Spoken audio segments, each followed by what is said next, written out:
Welcome to the Dine 16, a food podcast about Sacramento, where we talk to anyone working in the food industry to give you a behind-the-scenes look of your favorite dining destinations here in our city. I'm your host, Max Connor, and I'm joined by no one today because Neil has COVID. Neil has come down with COVID and has been pretty laid up for the last week. So Neil will be a part of the interview, but you won't hear him here in our introduction or in our close and some of the interludes we're going to do in today's episode, which is a bummer because Neil set up today's interview, which was really, really fun. And it was with head chef and owner Jonathan Kerksieck of Cacio, which is over in the Pocket. It's a little neighborhood Italian spot that has a small menu, small restaurant, but really big flavors. And what I love about Jonathan is he's a Sacramento chef through and through. He's worked all over the city and surrounding areas. But he's also a guy with just no pretense, no BS. He's not worried about recognition. He's not worried about having a big name. He opened a neighborhood spot in a strip mall in the Pocket because it was close to his house and he wanted to cook good food and just get to know his customers and just do what he wants to do. And it's pretty cool to see how well he and his wife are doing at their spot, Cacio. So with that, let's get to our conversation with me and Neil and the head chef and owner of Cacio, Jonathan Kerksieck.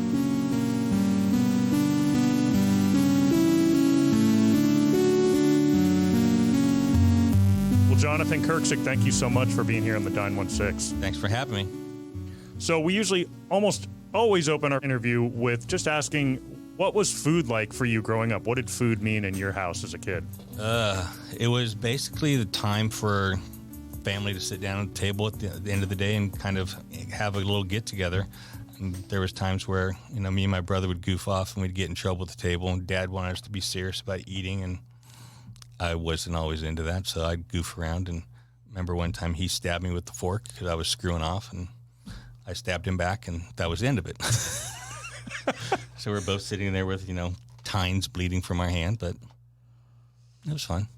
No pain, no gain. No, you got to, stand up for yourself times. Yeah. What kind of food did you eat growing up?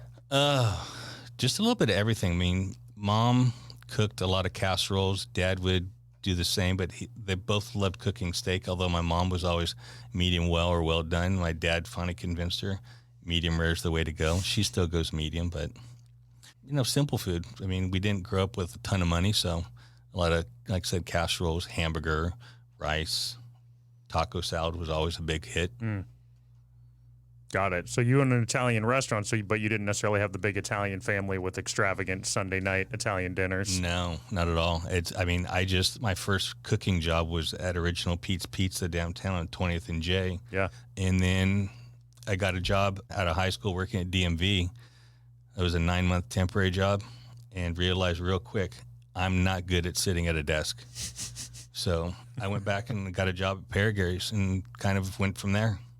So your first job was at Original Pizza. Was that in high school? That was right out of high school. So, and I think in like 3 or 6 months that I got promoted to kitchen manager, and I kind of never really looked back. When did you realize that cooking was what you wanted to do for the rest of your life? Was that a little bit earlier on, or did it come later? It was probably when I was working at Paragary's downtown. One of the servers there, her boyfriend at the time, Rick Mahan, was opening another Paragary's out in Folsom. And I interviewed with him, and I was thinking of going to culinary school, and he's like, well, do you want to pay to learn, or would you rather get paid to learn? I'm like, that's an interesting way to think about it. I said, I'd rather get paid to learn. So I kind of just stuck my nose to it and jumped around restaurants from there. So you never went to any culinary school? No. School of Hard Knocks. That's what it's funny. I've seen chefs with both sides learn that way. What advantages do you think you had learning on the job outside of being paid versus paying? Well, that's the biggest thing. But I think going to culinary school, you learn a lot more of the fine aspects of it, but you also learn more of the French stylists because that's typically what they teach. So you learn a lot of the terms. Like first couple times people said to chef not, I'm like, what the hell is that? Right. You figured it. You already knew how to do it. You just didn't know what the technical term was. So on that end, I think that was better. But I remember one time I had interns coming through, they had no idea how to break down a chicken or a salmon. And I'm like, ask the instructor, I said, don't send me any more of your students. I go, they don't know what they're doing.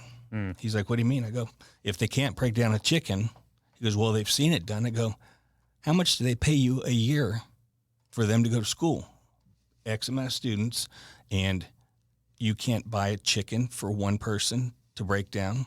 He's like, well, I'm like, you're getting paid too much.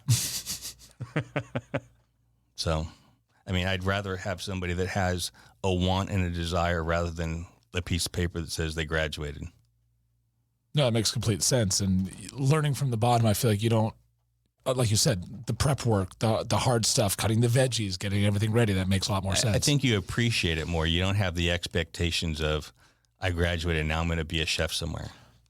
I also think it's good to learn how a restaurant actually works. As we've learned in school, like school is not real life. And I think cooking school is not the same as a restaurant. Am I fair in that assessment? Absolutely.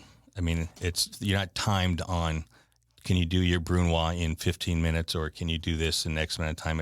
It's an immediacy. You have to have everything done and ready to go. And when you tell the chef it's going to be up in 2 minutes, it better be up in 2 minutes. Yeah. So is cooking then, did you find you had sort of a talent for it and a talent for flavors, or do you view it in your experience as more a craft that just if you do it and learn and learn and learn? For me, it was probably more of a craft. The more I was doing, the more I was learning, the more I was reading. I mean, for years, I was just a sponge on books and watching cooking shows. And I think now the cooking shows have gotten too far away from what they could have done. Now they're just glamming everything up. How so? So how would you like to see a cooking show? I mean, if they were to do like more of a reality show, but I mean a real reality show where there's cameras there, but they're actually watching what's going on in the kitchen and kind of commenting on how that is, or at the end of the night or end of the shift, where they would sit down and kind of hash things out, like, why did we do this? Why did we do that? What did we learn from that? I think that would be more interesting for a lot of people that maybe want to get into the field.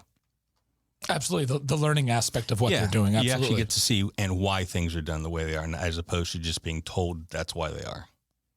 One thing I always get tripped up on cooking shows is that them cooking a single dish. Like, that must be fun to cook one dish, whereas in a restaurant, you're cooking 42 dishes in one night. Oh, yeah. And for me especially, I mean, I'm a one-man show in the back. I have one person up front that helps me. She does the desserts and salads and some appetizers. But aside from everything else, it's all me. And I mean, it's a small restaurant, it's 31 seats, but there's times where I'm looking at the ticket rail and I'm working on one and I'm trying to figure out how I'm going to get the next 5 out in a fast manner. Yeah, I don't think you learn that in cooking school. That you don't learn in cooking school. That's definitely trial by fire.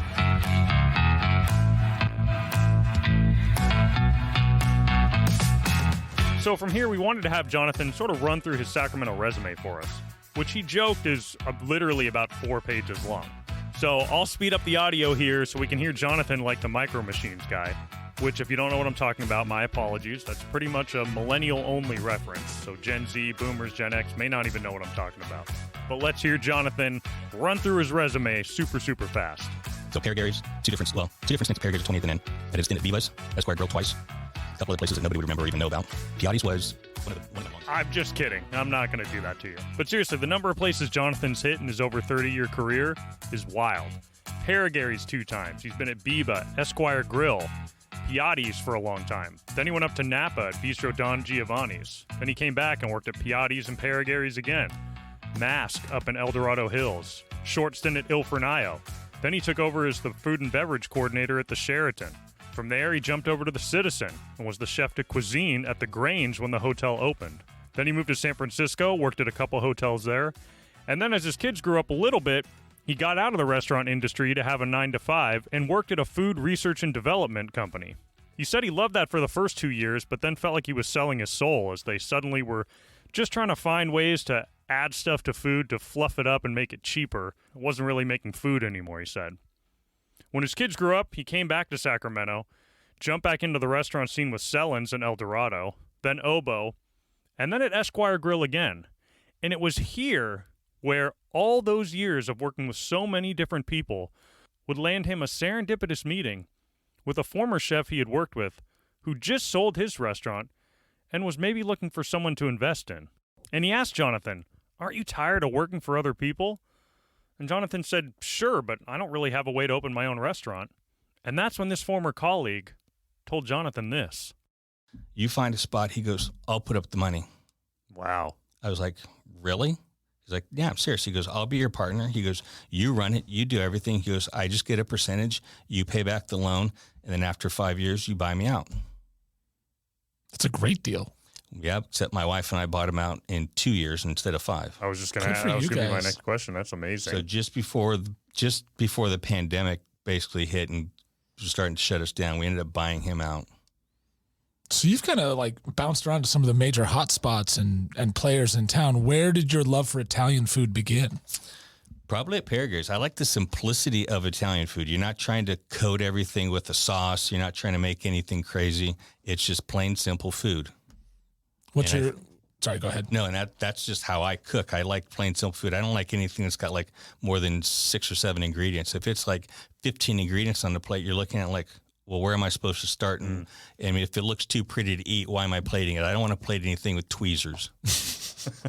Have you plated things with tweezers? Have you been to places where you had to do that life? No. Okay. Mostly because I kind of refuse to. So you mentioned you worked in hotels, you worked in food R&D. What did those experiences, outside of a regular just restaurant kitchen teach you? Definitely more time management and scheduling. And then in the hotel side, there's a lot more HR than I ever wanted to do. Although kind of always had to do a little bit as you're in a restaurant setting because you're kind of playing multiple roles. Yeah. But now being the owner, my wife deals with the majority of the paperwork where I just deal with the cooking aspect. And I'm grateful for her, but she takes on a lot. Yeah. I just get to do the maintenance, which is always fun. Like earlier today, I was having to rip apart and redo my kitchen faucet. At home or in the restaurant? No, at the restaurant. Okay. It's like something breaks. It's like, you got to fix it. Yeah. A chef has to wear many just like owning hats. a house. Yeah. Yeah. I had one night I had to get up on the roof in the middle of service and fix my exhaust fan and then get back downstairs, wash up real quick and keep putting out orders. It keeps you on your toes. That's for sure. So what do you still love about it after being in restaurants for such a long time? Because I think 30 years, something like that. Yeah. You just mentioned it. People listening, this might be like, that sounds stressful and 30 years of doing that. It is, but now it's like I get to dictate how I want to do things. We went to a 4-day work week as opposed to working 5-7 days a week, being open all the time. And that's been a life changer for us. We're still paying the bills. We're still getting paid. We're not hurting for anything. It's been awesome. And I still love it in the fact that it's interaction with customers every day. And like right now, we're kind of like cheers in the pocket. Like we have regulars that come in same days every time, sit in the same seats every time, or they call them my seats, and we're kind of funny. Right. It's like, well, I'm sorry, somebody's there ahead of you. You're going to have to wait if you want your seats. But it's nice in the fact, like I said, we get to dictate how we want to do things now. That's great. How old are your kids now? 18 and 17. So the 18-year-old, I just dropped him off in Texas this last week. He wanted to get away from mom and dad. Makes sense. I think every 18-year-old wants to do that. Now, do your kids like cooking? They do now. I tried getting them to cook, but I told them I don't want them to follow me. Because it takes, working in the restaurants like this, you don't see your family all that often. Yeah. And when it comes to holidays, don't see them at all, because I was working all of them. That's one of the nice things, too, about owning the restaurant. We don't open any major holidays. We're closed. We're with our family. I do not do Mother's Day brunch. I don't do Easter brunch. I don't do New Year's Eve dinner because other restaurants I've worked for, it's like those holidays, they take their same menu, jack up prices. Right. And gouge people. I'm like, why? Because you can? That doesn't seem fair. And then if it's a special occasion, it's like you pissed off half the people you started, because like brunch, you do it once a year. You're not going to be good at it. Mm-hmm. No. I feel like you have to do brunch once a year to remember to not do brunch. That's why I just don't do it. We've kicked it around, and I've told her, I'm like, if I do brunch, it's going to be a brunch menu that people are going to go, well, where's my eggs? And I'm like, they're in there, but I'm not doing your over easy. I'm not doing over medium. I'm not doing short order cook stuff. Yeah. I'm going to do what I want to do.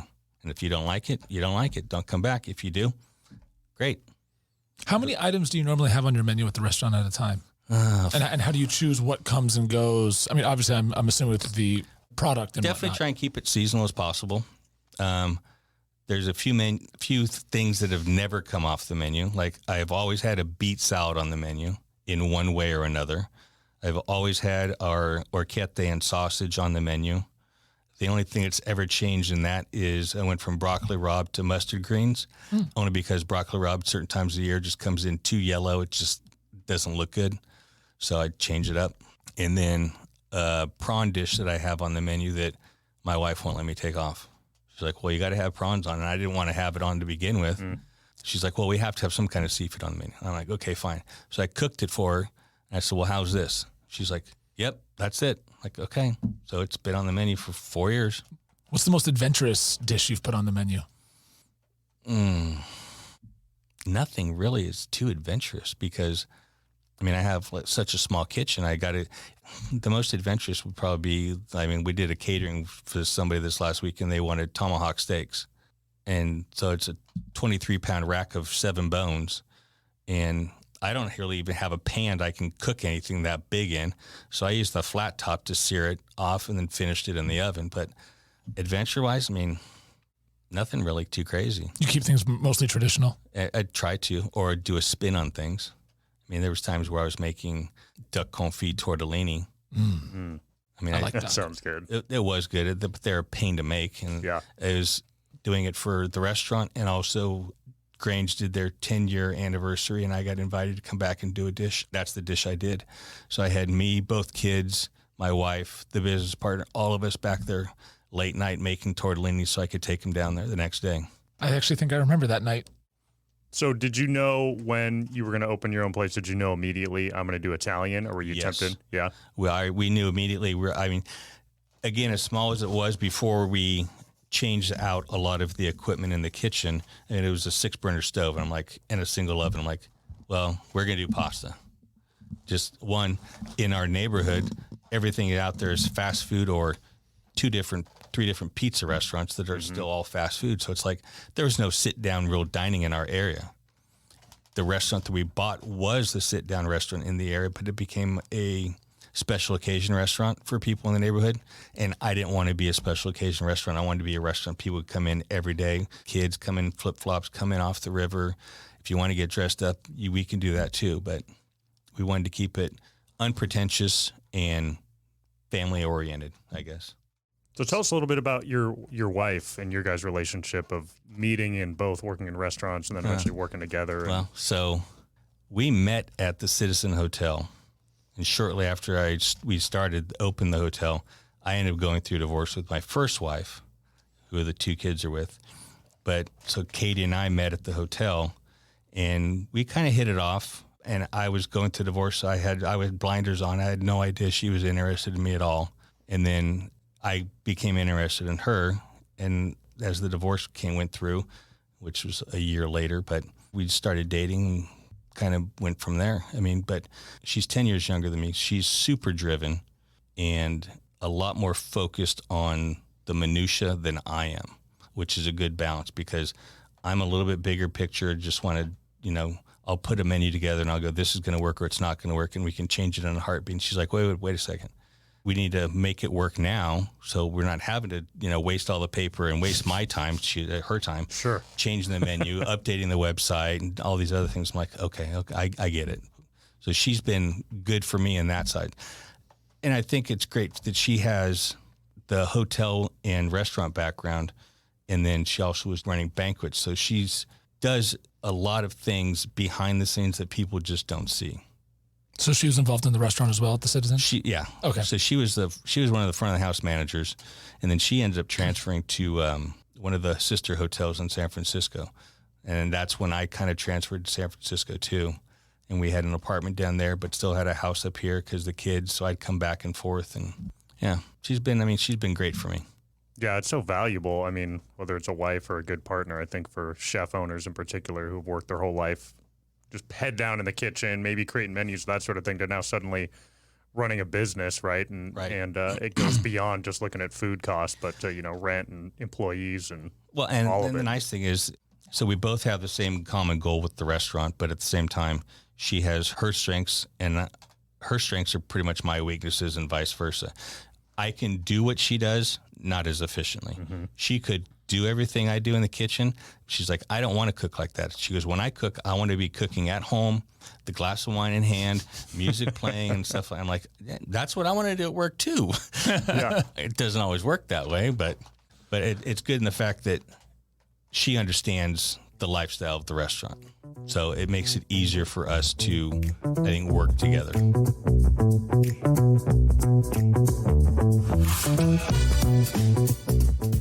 So as you can hear, Jonathan and Katie working together has been a really good fit. It's hard to believe that the two of them and one other kitchen worker and a few front of house people run this amazing little Italian spot. But there's one thing that Jonathan and Katie don't entirely agree upon, and that's on expansion.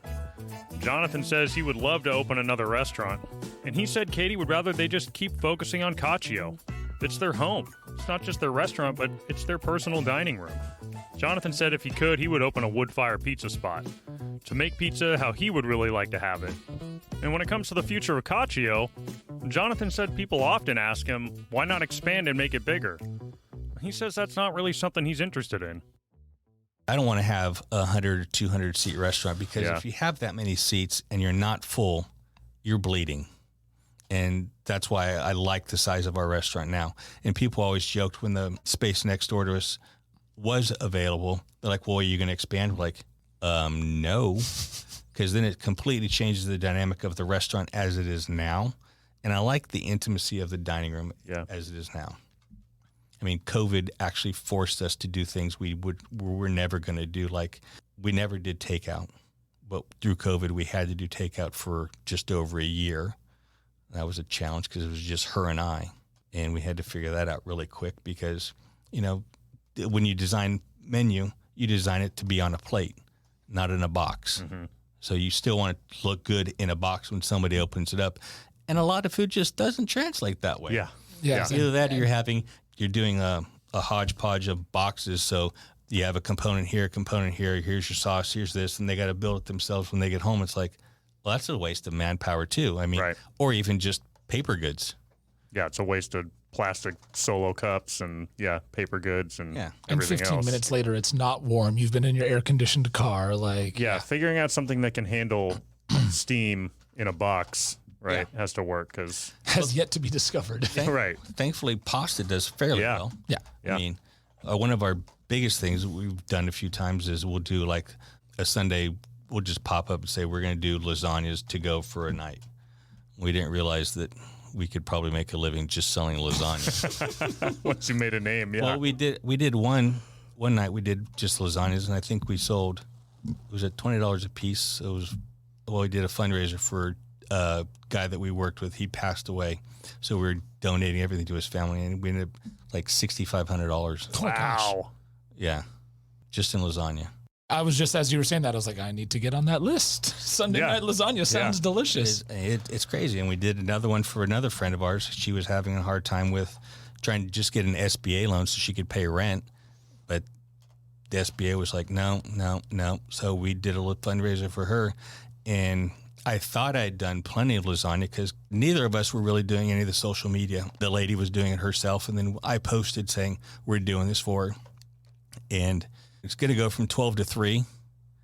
By 12:15, we were sold out. Oh my gosh! Dang, it was insane. I mean, that's awesome support. I was though. packing them as people were waiting in line. And I'm like, we're out, and there's still a line out the door. Wow. I'm like, I'll fire up the stove and I'll cook you guys something else. I said, but I'm out of lasagna. They're like, that's okay. We'll come back. Well, that's awesome that you have that kind of followership. Yeah, that's great. So let's talk a little bit about pasta. Do you guys is it all your pasta homemade pasta? Is some of it homemade? Is it? I was making some homemade, and it just became a bear to try and keep up with even on our small spot for the volume. So I just try and buy the best dried pasta that I can buy. Yeah. So I have 4 main purveyors: Etal Foods, Produce Express, and then Allen Brothers, which was Del Monte Meats here in town, and that's pretty much it. Now, where can a home cook find any of those, or can they? Most of the stuff, the eat-out foods, you can almost always find it at like Nugget or Whole Foods. Whole Foods has it. Cordy Brothers, of course, has it. Mm-hmm. So what recommendations would you have for any home chefs when it comes to cooking pasta? Undercook your pasta. If it says it to cook it for 9 to 10 minutes, undercook it for 3 to 4 minutes, drain it, and then keep your pasta water. And as you finish your sauce, put your pasta in the sauce and then a little bit of the pasta water and just kind of cook it through until your pasta is the texture you want it. Otherwise, you're going to have mushy pasta. What's one of your favorite pasta dishes? Did I have on the menu? No, just in general. It's probably going to be actually the one I have on the menu. It's either the cacio e pepe or the orchette and sausage. I love cacio e pepe. It's one of those ones that I love it, but I hate cleaning up after. And when we first opened, I was just using the old aluminum pans that we had and trying to clean cooked on pecorino cheese off of those things. Even if you let them soak, your stainless steel sponge is just a cheese ball at the end of cleaning one of them. So imagine doing 15 or 20 of them in a night. Now I've got stainless steel pans and they come clean a lot easier. What do you think people get wrong about Italian food? What drives you crazy when you go to a place, even a high-end Italian place, that they over-sauce the shit out of all their pastas? I mean, it's one of my biggest pet peeves is your pasta, you're eating the dish for the pasta and the sauce is the accompaniment for the pasta. It's like us Americans, we don't eat a salad for the salad. We eat it for the damn ranch dressing. Right. And it's bacon, and cheese, it's like, and eggs. You're not eating it for what it's supposed to be. Yeah, no, that makes sense. I when I was up at Mask years back, we talk about specials and the first thing, well, what's the sauce on that? Did you hear what I just described everything? That's going to be the sauce. Like, there's no like tomato sauce. And I'm like, no, everything that's cooked is a part of the dish. And it all comes together. Yes. I like that. That's interesting because I do think so many people think of pasta dishes as pasta in a bowl, slop a bunch of sauce on top of whatever type it is, rather than like it's all an incorporated dish together. Like, I mean, I put on the menu, we had the cacio e pepe, and then I had meatballs as a side, but people were always asking for spaghetti and meatballs. I'm like, that's not how they eat meatballs in Italy. They eat the pasta and the sauce that the meatballs are cooked in as an appetizer. Then they eat the meatballs as the entree. They don't mix them together. Mm-hmm. People here just, they want to simplify everything too much to a point sometimes. Sure. They want everything in one fell swoop. Put it all in one. Give me the peanut butter and jelly in one jar. Right, exactly. Yeah. Perfect example. So I want to go back to Original Pizza, and you mentioned the concept for your new restaurant. Are you a big pizza making fan? I love making pizza. Yeah? Yeah. When did that start, and how did that become? At Original Pizza. Yeah. I mean, you'd make the dough, you'd let it rise overnight in the walk-in, then you'd be in the next day, and you're cutting dough balls, rolling the dough, letting that proof, and then just the tactile feel of making that pizza. What's your favorite style to make? Or if you open a new restaurant, which direction would you go? I would love to do a wood-fired thin crust pizza. And I think there's a lot of great thin crust pizzas in town. But for me, I think they're all undercooked by like 30 seconds. I mean, when I pick it up, I want to be able to pick up a slice and hold it without it falling down, all the toppings going to the pan. That's just, so a little crispier on the crust, I think, then it'd be fine. But again, not a lot of toppings. Would you go with the traditional Italian, like Neapolitan toppings, or would you kind of go with your own play? No, I'd probably do a little bit of both. I mean, I like the Neapolitan style, but I also like playing with the ingredients that are going on top. And it could still have, like I said, the original flavors or intent, but be done a little differently. So you worked in Napa, you've worked in the Bay Area some as well. What do you love about being a chef in Sacramento in particular? I don't think it's as pretentious in Sacramento as it is in Napa or the Bay Area. People say, well, I worked this place, I worked this place. I don't really care where you've worked. How well do you cook? Can you do what needs to be done? I think the camaraderie of chefs in Sacramento is, I think, from my experience, is a lot tighter knit than it is in the other communities. I mean, when it's a small, very small pool, although it's getting bigger, and I think there's been a lot done in the last few years to actually put us on the map, so to speak. But I've always said, people will say they've gone to San Francisco and the meal was excellent. It was better than anything they had in Sacramento. I'm like, well, is that because you made it an adventure or you made it a special occasion because that's where you were going, right? As opposed to having the exact same dish made in town for $15 less. And how much of that product came from Sacramento Valley? Right, exactly. Yeah, that's the other big caveat. It's like you realize the majority of everything they're using, we have closer, so it's not being shipped as far. Yeah. We were just talking about it yesterday after an interview with a chef of how tight-knit the community is and how it seems Michelin's come in and there's been a little more recognition in Sacramento, but post-COVID that like seems like everyone's really rooting for each other to survive. And also, I mean, your resume is not uncommon where it's like the number of places you've worked in town, since it's a relatively small, big city, everyone's crossed paths and worked with each other at some point. And so there is that camaraderie, you know? Yeah, there was an article a few years back in the Bee about how many chefs had come out of Paragary's alone. And it was crazy. Yeah. And I'm like, okay, I worked with that person, or I crossed paths with that person. Like Patrick Mulvaney and I, he was at Paragary's, I was at Piatti's, and then we basically switched positions. He went to Piatti's, I went to Paragary's, and then we never worked together, but we knew each other. Yeah. It's one of those weird little things in the industry. I didn't realize Mulvaney had Paragary's in his background. That's interesting. Not surprising at the same time. Yeah, I want to say he was there in 93, 94, something like that. And then went to Piatti's, and then Piatti's in Roseville. And then I think shortly after that opened B&L. I love B&L too. It's so good. Mm-hmm. Have you been there? Oh, yeah. Okay. Yeah. The look you were giving me, I was like, what do you mean? Just spaced out there for a second. It's been a minute since I've been there. But, I mean, I have 3 young kids, so my availability to go out for a nice dinner is slim to rare. none. Yeah, rare. I know, and that's the other problem we're finding now, me and my wife, is like, so we're closed Sunday, Monday, and Tuesday. Who's open Sunday, Monday, or Tuesday? Yeah. There are very few spots, but the few spots that are open do really well. I went to Hawks last week and got their fried chicken on Monday nights. It was packed. We were there last night. Yeah? It was really good, yeah. We were meeting with the gentleman that owns Atchison Wine, Brian Scott. He and I, we've known each other since, I don't know, we were 8 or 9 years old. But we've, like, through COVID, we were doing meal kits, sending them to his Atchison so that people would go in there, buy wine, and buy meal kit from us. It was either like lasagna or it was a package of sauce and dry pasta. All they'd have to do is cook the pasta and heat up the sauce, and their dinner's done.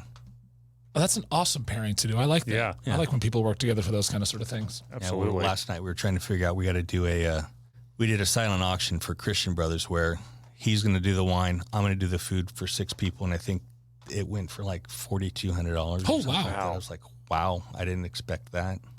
If somebody, did $100 or $200, I'm like, great, they raised money. But when I heard it was like $4,000, I was like, now what do we cook for? Right. Let's get out the truffles. Right. Bring out the truffles and the duck confit, tortellini. Bring that, it's like, holy cow.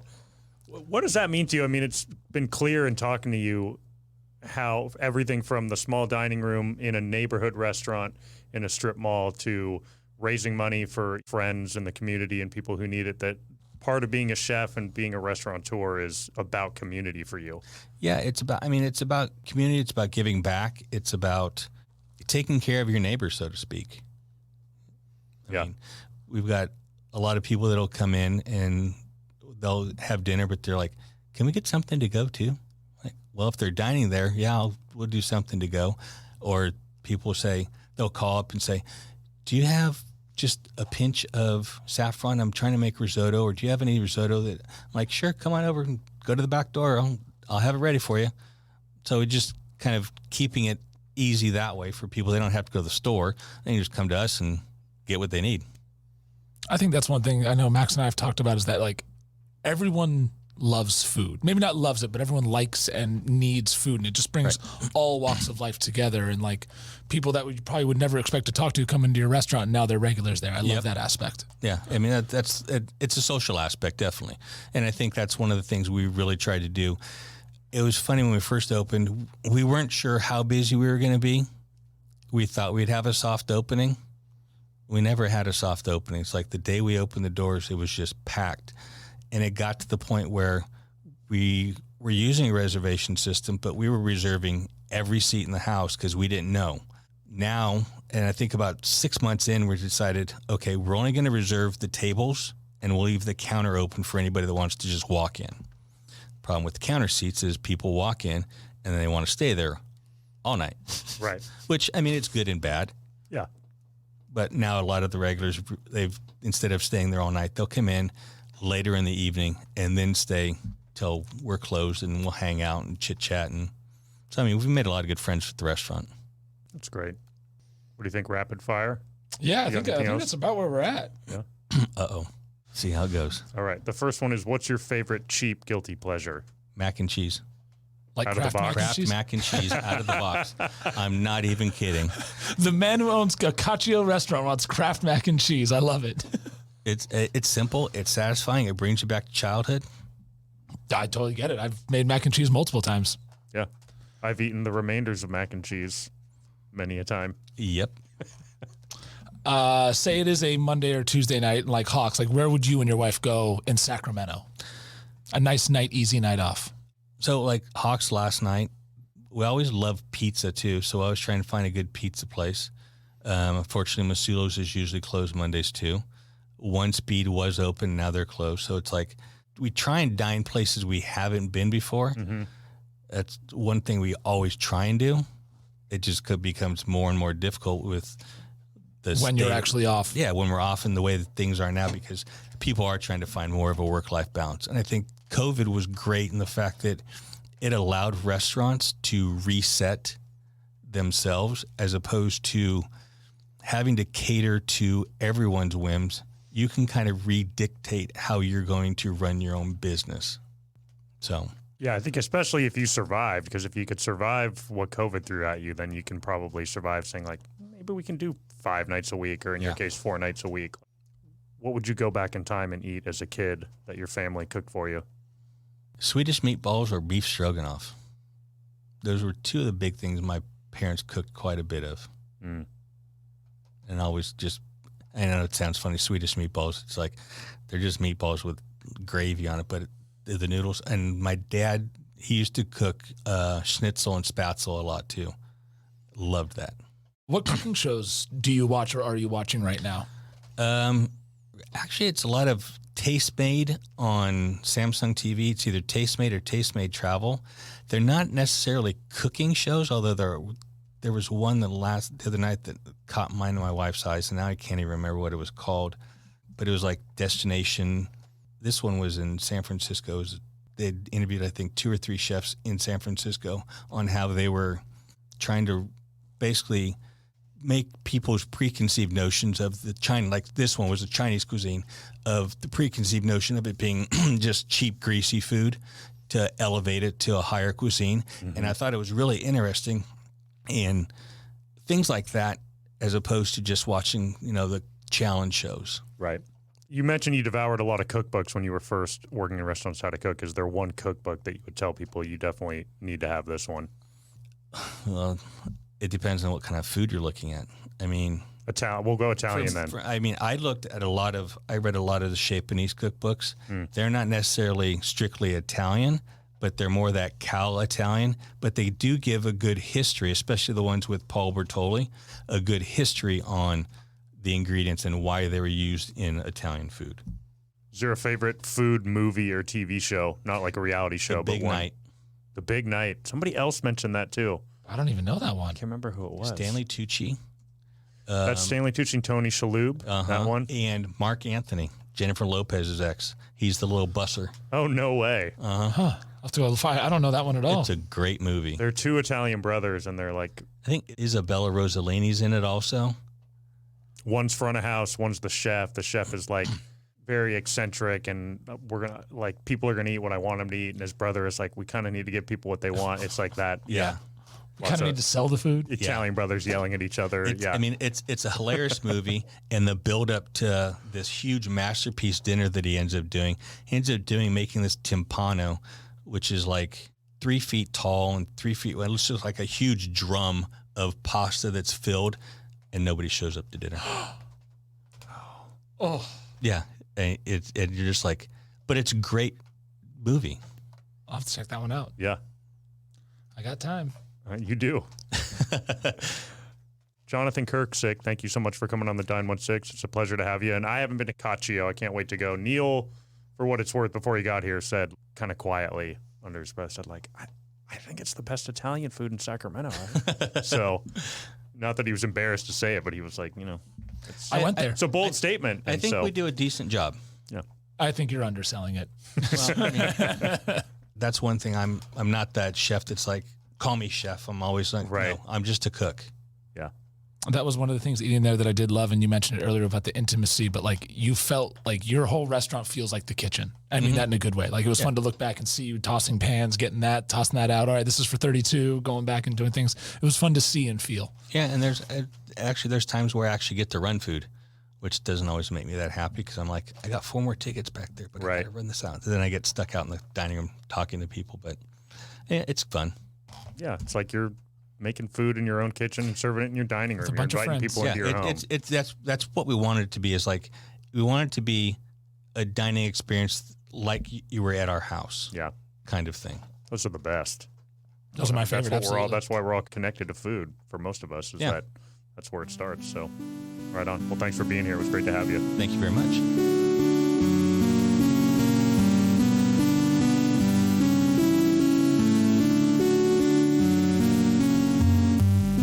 That's going to do it for this episode of the Dine 16. I really enjoyed this talk with Jonathan. I love that he's just no BS, no frills. He just wants to cook what he wants to cook, which is really good, simple food. It's almost off the beaten path. It's not in one of the hottest spots in town. It's close to his house. It's what he and Katie want.